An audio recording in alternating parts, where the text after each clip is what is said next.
Meanwhile, China has formalized its request to join a major Pacific Rim trade deal, known as the CPTPP. But before it can, it will have to win over some of its key members, the likes of Australia, Japan, and Canada, all of whom Beijing has had tense relations with recently. For more, we're joined by James Laurenceson, a specialist in Australia-China relations. Great to have you on the program, James. In the first instance, what is this really about for Beijing?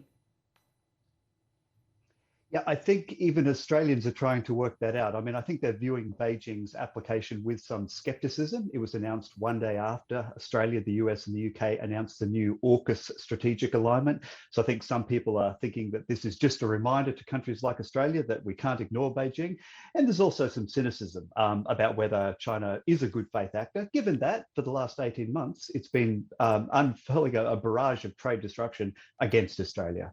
Yeah, James, Taiwan has also indicated that it wants to join this trade deal. How do you see that playing out given China's rhetoric on Taiwan? Yeah, so I mean, technically, it should not be an issue because Taiwan in the World Trade Organization is regarded as a separate customs territory. So the CPTPP allows states and separate customs territories to join.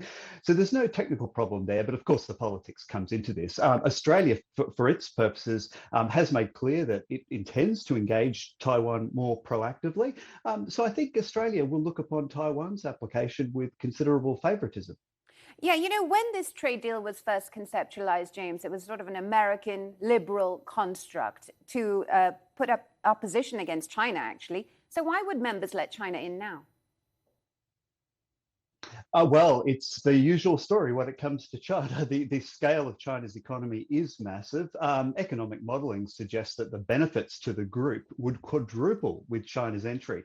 And look, again, from an Australian perspective, there is something attractive about signing up China to an institution governed by rules. I mean, that's the big fear in Australia, that China won't behave by global trade rules. Now, of course, letting it in isn't a guarantee, but it's better than nothing. So having China as a part of this deal is actually consistent with Australia's strategy with respect to China.